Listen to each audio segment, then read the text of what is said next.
हरे कृष्णा. आपलं सर्वांचं स्वागत आहे.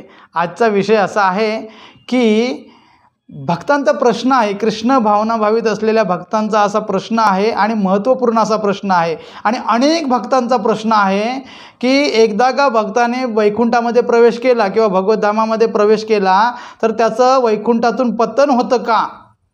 पुन्हा त्याला जन्म घ्यावं लागतं का? पुन्हा त्याला या भौतिक संसारामध्ये यावं लागतं का? कारण असे तर्कवितर्क केले जातात की काही शाश्वती नाही आहे, की भगवद्धामामध्ये गेलो की परत येऊ शकत नाही. तर भक्तांच्या मनामध्ये असा प्रश्न आहे, अनेक भक्तांच्या मनामध्ये प्रश्न आहे आणि विचारला गेला आहे असा. तर असं होतं का की भगवद्धामातून पतन होतं का? तर याविषयी आज आपण जाणून घेऊया. कारण असं मनामध्ये प्रश्न येतो की आपण या भौतिक जगामध्ये अनेक प्रकारचे दुःख भोगतो, कारण दुःखालय अशाश्वतम असं म्हटलं आहे या जगाला. तर अनेक प्रकारचे यातना, अनेक प्रकारचे क्लेश हे सर्व भोगून झाल्याच्या नंतर भक्तांच्या कृपेने साधुसंग सर्व शास्त्र काही लव मात्र साधुसंग सर्व सिद्धी होय. तर भक्तांच्या वैष्णवांच्या कृपेने आपल्याला भक्ती लता म्हणजे भक्तांच्या संघामध्ये आपल्याला भक्ती प्राप्त होते. तर भक्ती प्राप्त केल्याच्या नंतर, भक्तिमय साधना केल्याच्या नंतर हळूहळू कसं होतं, मायेच्या प्रभावातून मुक्त होतो. आणि मायेच्या प्रभावातून मुक्त झाल्याच्या नंतर भगवंताच्या कृपेने तो भगवद्धामामध्ये प्रवेश करतो. भगवंताच्या कृपेशिवाय कोणीही या त्रिगुणमयी मायेच्या कचाट्यातून कोणी सुटू शकत नाही, मुक्त होऊ शकत नाही.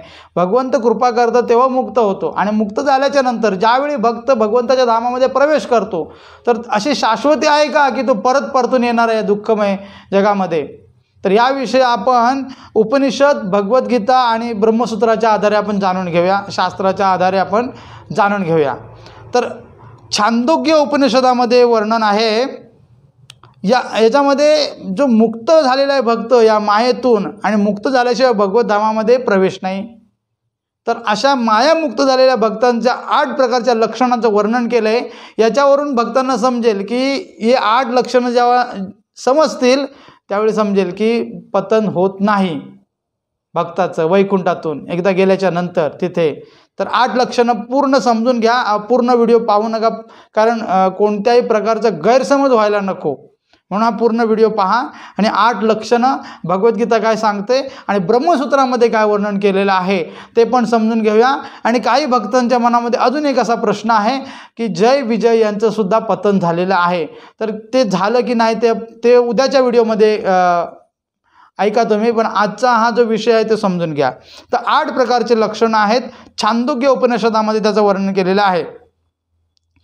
तर श्लोक आहे, आत्मा अपहत पाप्मा विजरो मृत्यु विमृत्यु विशोको विजिगत्सो अपिपासः सत्यकाम सत्यसंकल्पसो अन्वेष्टव्य. तर 8 प्रकारची लक्षणं आहेत, त्याचा आपण पृथक समजून घेऊया त्याला. तर पहिला आहे आत्मा अपहत पाप्मा. आत्मा म्हणजे जो मुक्त, जो जीव झालेला आहे मायेतून, मायेच्या प्रभावातून, आणि तो योग्य होऊन भगवंताच्या धामामध्ये त्याने प्रवेश केलेला आहे, वैकुंठामध्ये प्रवेश केलेला आहे. अशा मुक्त आत्म्याचं वर्णन केलेलं आहे या छांदोग्य उपनिषदामध्ये. तर पहिलं जे लक्षण आहे अपहत पाप्मा. पहिलं लक्षण आहे अपहत पाप्मा. अपहत पाप्मा म्हणजे पाप प्रवृत्तीपासून मुक्त असतो. जो त्याने प्रवेश केला आहे, जो मुक्त झालेला आहे, तो पाप प्रवृत्तीपासून मुक्त असतो किंवा अविद्यापासून मुक्त असतो. तर अविद्या म्हणजे काय हे पण आपण जाणून घेऊया, कारण भगवंताच्या धामामध्ये अविद्या नसते. 5 लक्षणं आहेत अविद्येचे, ते पण समजून घेऊया. तर अपहत पाप्मा म्हणजे आत्मा जो भगवंतांचा, जो मायेतून मुक्त झालेला, भगवद्धामामध्ये प्रवेश केलेला आहे असा भक्त पापापासून मुक्त असतो, पाप प्रवृत्तीपासून मुक्त असतो. भक्तिविनोद ठाकूर लिहित आहेत हे उदाहरण देत आहेत छांदोग्य उपनिषदामधून श्रील भक्तिविनोद ठाकूर. तर पाप प्रवृत्तीपासून मुक्त असतो. दुसरं लक्षण आहे विजरो. विजरो म्हणजे जरा धर्मरहित. जरा म्हणजे म्हातारपण. तर वैकुंठ धामामध्ये किंवा गोलोक वृंदावन, जे म्हणजे वैकुंठ धाम आहेत, अनेक प्रकारचे आहेत, मथुरा, द्वारका, वृंदावन, अयोध्या, तिथे म्हातारपण नाही आहे. तिथे म्हातारपण नाही आहे. तिथे वृद्ध कोण होत नाही. असं म्हटले नित्य नूतन असतो. नित्य नूतन असतो, कारण तिथे काळाचा प्रभाव नाही, काल नाही आहे तिथे. त्यामुळे वय वाढत नाही, जे आहे तेच राहणार, जे जे जसं स्वरूप आहे विजारो, म्हणजे जिथे म्हातारपण नसतं. विमृत्यू, विमृत्यू म्हणजे त्या जीवात्म्याचं कधीही तिथून पतन होत नाही किंवा मृत्यू होत नाही, कधीच पतन होत नाही, असं लिहिलं आहे. उपनिषद सांगतंय आणि भक्तिविनोद ठाकूर लिहित आहेत. विमृत्यू, त्याचं कधीही पतन होत नाही. कृष्ण लोकातून, वैकुंठ लोकातून, अयोध्या, मथुरा, जे पण वैकुंठाचे भाग आहेत, उच्चतर श्री गोलोक वृंदावन आहे, तर कुठूनही पतन होत नाही. एकदा का भगवंताच्या धामामध्ये प्रवेश केला तर निश्चित राहायचं की पतन होणार नाही. चौथा जो लक्षण आहे त्याला विशोक म्हटले, म्हणजे शोकरहित, म्हणजे पूर्णपणे शांत झालेला आहे तो. भौतिक जगामध्ये तर शांत असणं खूप मुश्किल आहे, चंचल मन असतं, चिंता असतात वेगवेगळ्या प्रकारच्या, परंतु वैकुंठ धामामध्ये त्या धामाचाच असा प्रभाव आहे की तो तिथे शोकमुक्त असतो.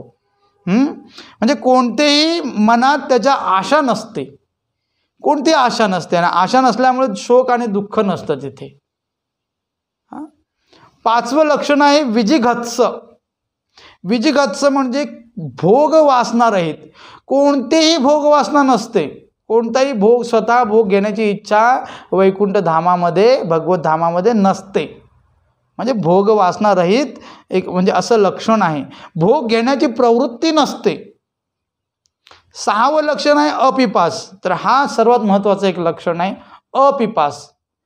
अपिपास म्हणजे काही जण असं म्हणतात ना की स्वतंत्र आहे म्हणून तिथे कोणतीही इच्छा होऊ शकते मनामध्ये. स्वतंत्र तर आहे, जीव कसा आहे, फ्रीडम आहे त्याला, परंतु इथे शब्द आहे अपिपास. अपिपासः म्हणजे अन्य अभिलाषिता शून्य, म्हणजे त्या धामामध्ये जो मुक्त आत्मा आहे त्याला अन्य अभिलाषा नसते, कोणतीही इच्छा अभिलाषा नसते, कोणतीही नाही. म्हणजे भगवान श्रीकृष्णांच्या जे विष्णू स्वरूप आहे किंवा श्रीकृष्ण वैकुंठात असेल तर नारायणाचं भक्त, गोलोकला असेल श्रीकृष्णांचा भक्त, तर भगवान श्रीकृष्णांच्या सेवेव्यतिरिक्त इतर अभिलाषा नसते, फक्त भगवान श्रीकृष्णांची सेवा एवढीच अभिलाषा असते तिथे. अपिपास म्हणजे कोणतीही पिपासा नसते, कोणतीही दुसरी इच्छा नसते, जरी त्याला स्वतंत्रता असली तरी, हे सांगतात भक्तिविनोद ठाकूर लिहितात इथे. त्यामुळे इच्छा कोणती नसल्यामुळे तो तिथे कोणाचा द्वेष करत नाही किंवा भगवंतांचाही द्वेष करत नाही. कारण इथे सांगितलं अविद्या, पहिलंच जे लक्षण आहे अपहत पापमा, पाप प्रवृत्ती पण नसते, पाप पण नसतं आणि अविद्या पण नसते. अविद्येचं लक्षण काय आहे, द्वेष. तर तिथे द्वेष करताच येत नाही, कारण तो तिथे तशा प्रकारची प्रवृत्तीच नसते धामामध्ये भगवंताच्या. त्यामुळे तो त्याच्यामध्ये दुसरी कोणतीही इच्छा नसते भगवंताच्या सेवेशिवाय. ब्रह्मसंहितेमध्ये सुद्धा सांगितलं आहे की जिथे फक्त प्रभुपादांनी भगवद्गीतेमध्ये सुद्धा सांगितलं आहे, भगवद्गीतेच्या 8व्या अध्यायाच्या 15व्या श्लोकामध्ये प्रभुपादांनी सांगितलं की भगवान श्रीकृष्णांच्या सानिध्याशिवाय काहीच नको असतं त्याला, इतर कोणतीही वस्तू नको असते. भगवद्गीता 8वा अध्याय 15व्या श्लोकाच्या तात्पर्यामध्ये प्रभुपाद लिहितात. परमसिद्धीविषयी वर्णन करतात, पूर्ण अवस्थेबद्दल वर्णन करतात की भगवान श्रीकृष्णांचं सान्निध्यच पाहिजे असतं, दुसरे कोणतीही इच्छा नसते मुक्त असणार. ठीक आहे, अपिपास, फक्त भगवान श्रीकृष्णांची सेवा. सातवं लक्षण आहे सत्यकाम. सत्य, असत्य नाही, फक्त सत्यकाम. सत्यकाम म्हणजे कृष्ण सेवेसाठी उपयुक्त निर्दोष कामना. म्हणजे त्या कामनामध्ये अशी कामना, म्हणजे कामना म्हणजे इच्छा, म्हणजे अशी इच्छा ती दोषयुक्त नाही, म्हणजे दोष नाही, इच्छा त्याच्या मनामध्ये आहे, ती एकच इच्छा आहे कृष्ण सेवा, एवढीच इच्छा मनामध्ये. आणि कृष्ण सेवेसाठी काय उपयुक्त होत असेल तर अशा वस्तूची किंवा काही असेल त्याची कामना, परंतु ती निर्दोष. दोषयुक्त असेल तर पतन होतं, दोष असेल तर पतन होऊ शकतं, परंतु तिथे असं म्हटलंय सत्यकाम, तिथे निर्दोष कामना आहे धामामध्ये. धामाचं सुद्धा लक्षण आहे आणि त्या मुक्तात्म्याचं सुद्धा लक्षण आहे. म्हणजे भगवान श्रीकृष्णांची फक्त सेवेची इच्छा असते, सत्यकाम. आणि सत्य संकल्प, भगवान श्रीकृष्णांच्या सेवेसाठी जो संकल्प केला जातो तो संकल्प पूर्ण होतो. दुसरा संकल्प होऊ शकत नाही, कारण शब्द काय, सत्य.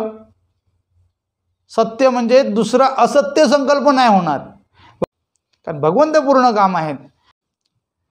तर भगवंतापासून दूर होण्याची कधी इच्छा त्याच्या मनात येतच नाही. त्यामुळे भक्तांनी निश्चिंत असायला पाहिजे की एकदा का आपण भगवंत धामामध्ये प्रवेश केला तर परत कधी आपलं पतन होणार नाही, कधीच होणार नाही. तर हे 8 प्रकारच्या लक्षणावरून आपण समजू शकतो. भगवद्गीतेचं आता दुसरं उदाहरण घेऊया भगवद्गीतेचं. तर भगवद्गीतेमध्ये म्हटलंय मामुपेत्य पुनर्जन्म दुःखालयम अशाश्वतम नाप्नुवन्ति महात्मनः संसिद्धिं परमां गता.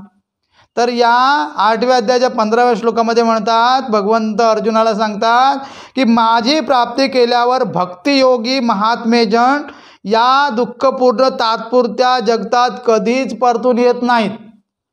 बस भगवंताने वचन दिले. असं 3-4 वेळा तरी भगवंताने भगवद्गीतेमध्ये वचन दिलं आहे. 4था अध्यायाचा 9वा श्लोक. अजून इतर ठिकाणी भागवतमध्ये सुद्धा आहे, श्रुतीमध्ये सुद्धा आहे, स्मृतीमध्ये सुद्धा आहे. श्रुतीमध्ये वेदांमध्ये सुद्धा असं वर्णन आहे की भगवंताच्या धामामध्ये गेलेला कधीही परतून येत नाही.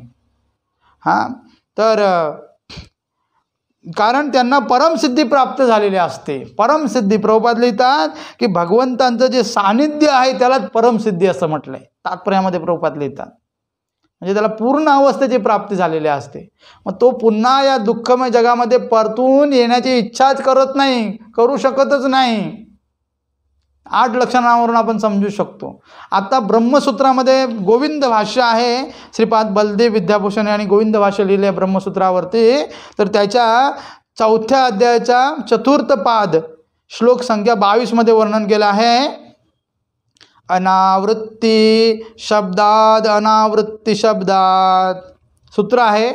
तर अनावृत्ती म्हणजे त्याचा अर्थ आहे भगवंताच्या धामात गेलेला मुक्त जीव कधीही या भौतिक संसारात पतित होत नाही, परतून येत नाही, असं श्रीपाद बलदेव विद्याभूषण गोविंद भाष्यामध्ये लिहितात. कधीच परतून येत नाही या भौतिक जगामध्ये. इतर जे श्रीपाद रामानुजाचार्य, श्रीपाद मध्वाचार्य आणि श्रीपाद निंबार्काचार्य व आचार्य सुद्धा म्हणतात, आणि श्रीपाद बलदेव विद्याभूषण हे 4थे आचार्य काय म्हणतात की कधीही परतून येत नाही. प्रमाण आहे ब्रह्मसूत्रामध्ये. गोविंद भाष्य आपण प्रभुपादांनी लिहिलं आहे, गोविंद भाष्याचं आपण वाचन करू शकतो. फक्त शंकराचार्यांचं शारीरिक भाष्य आपण वाचायचं नाही आहे, म्हणजे त्याचं पठण नाही करायचं आहे. मात्र जे भक्त आहेत त्यांच्यासाठी फलश्रुतीमध्ये लिहिलं आहे बलदेव विद्याभूषणांनी की जर गोविंदांची जर कृपा प्राप्त करायची असेल तर फक्त भक्तांनीच, शुद्ध असं नाही पण भक्तांनीच गोविंद भाष्याचं पठण केलं पाहिजे. तर त्याच्यामध्ये लिहितात अनावृत्ती शब्दात. आता शब्दाचा अर्थ हा काय आहे? शब्दात म्हणजे श्रुती आणि स्मृतीमध्ये असे वर्णन केलेलं आहे की अनेक ठिकाणी श्रुती आणि स्मृतीमध्ये वर्णन केलं आहे की भगवंताच्या धामात गेलेला जो भक्त आहे, भगवंताच्या सेवेमध्ये युक्त आहे, तो कधीच परतून या भौतिक संसारात येत नाही. तर याच्यावरून आपण समजू शकतो. असे अनेक कितीतरी पुरावे आहेत, गीतेमध्ये आहेत आणि पुराणामध्ये आहेत. इथं ब्रह्मसूत्राच्या भाष्यामध्ये सुद्धा सांगतात की कधीही परतून येत नाही. आणि त्याच्या मनामध्ये अशी इच्छा पण होत नाही की भगवंताच्या सेवेपासून मी दूर जाईन. कारण तिथे काय म्हटलंय, एक गुण आहे अपिपास, म्हणजे दुसरी कोणतीही इच्छा होत नाही त्याला भगवंताच्या सेवेव्यतिरिक्त, बस भगवंतांची सेवा. आता दुसरा असा प्रश्न आहे की जय विजयांचं पतन झालं की नाही झालं.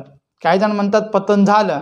तर उद्या पुराव्यानिशी, प्रभुपादांच्या पुराव्यानिशी उद्या मी त्याच्यावरती व्हिडिओ बनवणार आहे. तो व्हिडिओ तुम्ही पहा. हरे कृष्ण.